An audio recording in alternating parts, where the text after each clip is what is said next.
We're in regular contact with the bishop, and always on our progress record, we talk about things. He gave us names of some other families that he would like us to focus on with family history, to reactivate through family history. There's an opportunity for them to really feel the Spirit. If there's an opportunity for them to meet the consultant and become friends with them, to trust them, and there's a fellowshipper. If there's an opportunity for them to feel the joy that comes from knowing that their loved ones are cared for in the life to come and that God cares about us, I'd say that's a perfect opportunity. But what we noticed was that by talking about family members, and not just family members like in the current family, but deceased members, that they really feel that spirit of Elijah, which by definition is just a special manifestation of the Spirit about families and the eternal nature of them.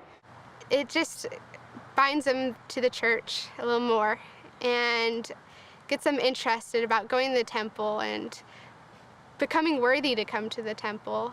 I'm actually reminded of a conversation I had with a less active young man. He wasn't quite sure if the gospel was real. He'd kind of lost his testimony.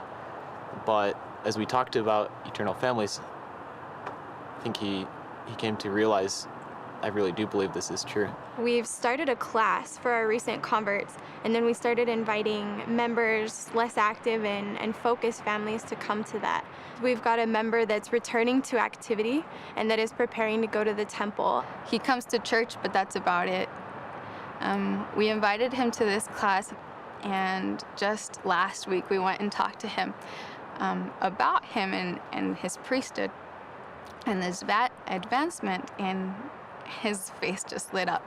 We talked about going through the temple and doing the work for his father who passed away, and he had the biggest smile. We were teaching a less active member of the branch. We were inviting her to come back to church over and over again, and nothing seemed to work. We spoke about her grandparents, other people that she loved, and we taught her about baptisms for the dead. But we asked her, are you gonna let someone else do the work for your grandmother, or would you like to do it?